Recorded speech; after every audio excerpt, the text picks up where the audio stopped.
Welfare pissed after President Trump requiring work for welfare. Did you support the rule? President Donald Trump's 2018 budget will save $190 billion over the next 10 years by requiring able-bodied adults to work to receive food stamps. President Trump wrote in his letter to Congress, "We must reform our welfare system so that it does not discourage able-bodied adults from working, which takes away scarce resources from those in real need. Work must be the center of our social policy." White House Budget Director Mick Mulvaney said at a press conference, "If you're on food stamps and you're able-bodied, then we need you to go to work." The number of recipients on food stamps skyrocketed recently. 50 million Americans now receive food stamps and use electronic benefits transfer, EBT, cards at grocery or convenience store to buy food and drinks. The 50 million citizens on food stamps amount to 15% of the population, a substantial increase from the 17 million Americans who received food stamps in 2000.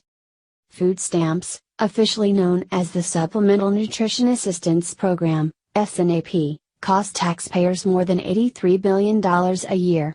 The government remains unable to rein in costs, because the government does not have statistics as to how much food stamp recipients spend on kitchen staples such as meat and vegetables, compared to soda, candy, and potato chips.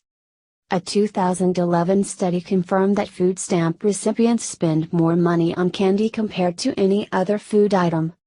Robert Rector, a welfare expert at the Heritage Foundation, said that requiring work for food stamps was at the core of welfare reform in the 1990s. President Trump is picking the gauntlet off the ground where the Republican Party dropped it. Trump's budget would require states to fund $1 for every $4 the federal government spends on food stamps. President Trump turned to NATO leaders, said one thing and immediately all hell broke loose. President Trump on Thursday scolded NATO allies for not paying their fair share for defense during a ceremony at the alliance's new headquarters in Brussels. NATO members must finally contribute their fair share and meet their financial obligations, Trump said, as other leaders looked on from the sidelines. Returning to a refrain from his campaign, Trump pointed out that 23 of the 28 member nations are not meeting NATO's target of spending 2% of their gross domestic product on defense.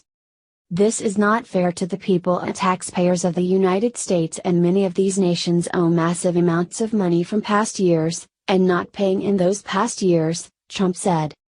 After Trump said that, immediately everyone looks very shaken. They are all like thinking, did he just say that? Share this post on Facebook if you think Trump is 100% right. What do you think about this? Comment below.